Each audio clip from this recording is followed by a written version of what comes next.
ఈరోజు కాణిపాకంలో ఇప్పటికే 10,000 పైగా భక్తులు దర్శనం చేసుకున్నారు. కొద్దిగా వాతావరణం ఎండ తీవ్రత 40 degrees ఉన్నప్పటికీ సఫికేషన్ ఎక్కువగా ఉంది. ఎక్కువ ఉక్కపోతగా ఉండడం వల్ల భక్తులు కొద్దిగా ఇబ్బంది పడుతున్నారు. వాళ్ళకి మనం ఆల్రెడీ ఇంతకుముందు నుంచి మనకి దేవాదాయ శాఖ నుంచి వచ్చిన ఉత్తర్వుల ప్రకారం షేడ్ వేయడం, అదేవిధంగా కింద కాళ్ళు కాలకుండా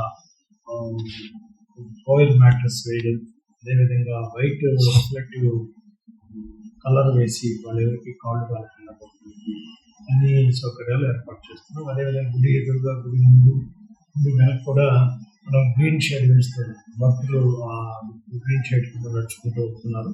సో అదే కాకుండా భక్తులకి ఉచితంగా మనం సుమారుగా ఉదయం నుంచి మధ్యాహ్నం వరకు కూడా కంటిన్యూస్గా వచ్చిన అందరు భక్తులకి కూడా మజ్జిగ డిస్ట్రిబ్యూషన్ జరుగుతాము.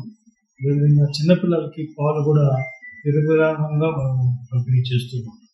సో ఈ రకంగా భక్తులకి ఎటువంటి ఎండాకాలంలో జరిగే వడదెబ్బలు అన్ని తగలకుండా అన్ని చర్యలు తీసుకుంటున్నాం. అదేవిధంగా మనకి ఫస్ట్ ఎయిడ్ సెంటర్లో కూడా అవసరమైన మెడిసిన్ అంతా కూడా తీసి పెట్టుకోవడం, అక్కడ కొద్దిగా మనం మన స్టాఫ్ని ఇద్దరికి ట్రైనింగ్ ఇచ్చి ఎవరికి ఏ మందులు కావాలో రెడీ చేసి పెట్టాం. ముందుగానే స్టాక్ కొని చేసి అక్కడ పెట్టాం. ఈ రకంగా మనం ఈ ఎండ తీవ్రత నుంచి, వడగాల్పుల నుంచి, వడదెబ్బల నుంచి మనకు వచ్చే భక్తుల్ని కొంతవరకు ఉపశమనం కల్పించే చర్యలు తీసుకుంటాం.